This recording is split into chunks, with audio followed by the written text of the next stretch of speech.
Welcome to StreetGangs.com, SGTV. The jury finished deliberations in the case against Aubrey Berry, the man accused of killing Roderick Dolla Burton last year at the Beverly Center, and the jury found Mr. Berry not guilty. Not guilty on all charges, not guilty on the first-degree murder charge, not guilty on second-degree murder, and not guilty on the voluntary manslaughter charge. He was also found not guilty on the two charges of assault with a firearm against Burton's two friends, Sadiq DJ Shabazz Abawe and William Scrap Robinson. This is the first time I've ever witnessed an acquittal in person, and I must say that I feel for Mr. Burton's family. It was difficult to sit in the courtroom and listen to his mother weep as she heard the not guilty verdicts. She was obviously extremely disappointed that the jury came back not guilty on all charges. And it's just sad to see a mother agonize the way she did, because she lost a son that was only 21 years old, and no one can imagine what it's like to lose a son at such a young age. But the jury, they saw about 9 days of testimony. They deliberated for 2 days, and both the prosecution and the defense put up compelling cases, and the closing statements for both the prosecution and the defense were compelling. And when I was sitting there, I'm saying that this case can go either way. I think the defense brought up some extremely important points regarding Mr. Berry's state of mind. They did show that Mr. Berry felt that he was threatened, that he acted in self-defense. I think one of the things that led to that was the entry wound in Mr. Burton's left bicep, which both the pathologist and the coroner testified that that arm had to be moving in a backward motion as to reaching for a weapon. Now, there were no other weapons found at the scene, and we don't know if Mr. Burton Dolla was armed, but it's really not relevant. What's relevant is Mr. Berry's state of mind. And if he thought he was armed and he felt that Mr. Burton was doing a threatening action, then legally he had the right to defend himself. But the prosecution brought up the way Mr. Burton was shot. He was shot once in the front, but then he was shot 3 times in the backside, 2 in the back, 1 in the buttocks. And some may look at that as a shooting that was not necessarily done in self-defense, maybe more of an aggressive, hostile type of shooting.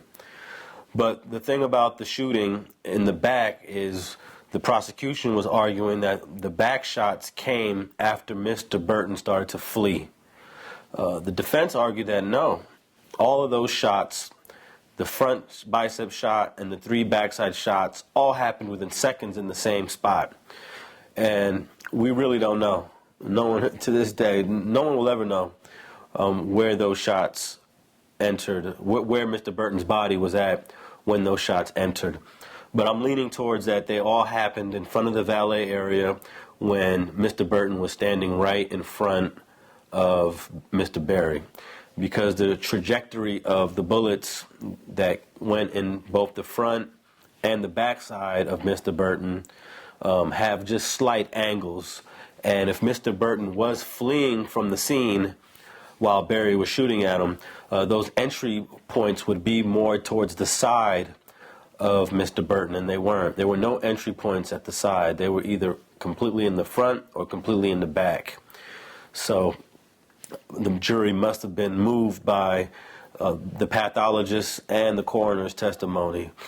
Mr. Molina was the only, I guess you would say, neutral eyewitness.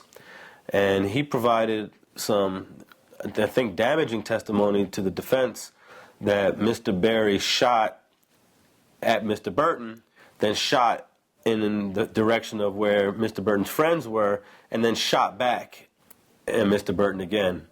And that type of aggressive shooting would usually not be looked at or deemed as self-defense. But there were some other problems with Mr. Molina's testimony. He testified that his supervisor had picked up bullet casings from the scene before the police got there, and then they decided to put the bullet casings back, but he didn't remember how many bullet casings were picked up, nor where they were dropped at. And that's an important point because the prosecution brought up that there were these projectiles, not casings, but bullet projectiles, all the way across from the garage, which would suggest that Mr. Berry was shooting erratically in multiple directions. But because of the testimony of Mr. Molina, that crime scene had been contaminated, and those projectiles that were found near Mr. Burton's body where he collapsed and throughout other areas that seemed to be inconsistent with the shooting, they just didn't make sense. So either these projectiles were placed there in the same way that Mr. Molina was talking about the bullet casings, or they just ricocheted and landed in these obscure locations. Another explanation that we heard during the testimony is that perhaps a bullet projectile got caught up in the tire of a car either entering or exiting the Beverly Center, and then maybe it pushed the bullet projectile to another location. We don't know. It's one of the many unanswered questions in this trial. But one thing we do know for sure is that the meeting between Berry and Burton at the P.F. Chang's restaurant on May 18, 2009 was purely coincidental. There is no doubts about that. Mr. Burton had already been out here in Los Angeles for his girlfriend's birthday on May 16th, which happened to be the same day that Mr. Berry flew into L.A. from Atlanta, and he already had previous business meetings already set up.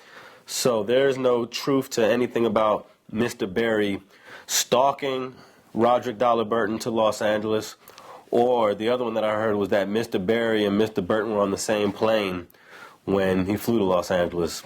Both of those were untrue. But another interesting thing about the trial that the prosecution brought up is that Mr. Berry was attempting to flee Los Angeles after the shooting, and he wasn't trying to turn himself in or give himself up to the police as someone that just committed a self-defensive act would do, according to the prosecution. He was caught at the airport with his weapon. He had actually called one of his friends to gather all his luggage from the hotel and bring it to him at the airport so he could obviously leave either to Houston, where he's originally from, or back to Atlanta, where he's living. Mr. Berry testified that when he was at the airport, he was on the phone talking to multiple people, and that he had decided at that point to turn himself in, even though he was just getting apprehended by the police. So we really don't know if Mr. Berry was really going to turn himself in, or was he trying to get on a plane to get out of Dodge. Whatever the case is, the jury didn't even consider that in their deliberations. At least they didn't consider it as important, because again, they found Mr. Berry not guilty of all charges, including the 2 assault with a firearm against Mr. Burton's 2 friends, Robinson and Abawe. Thanks for checking out StreetGangs.com.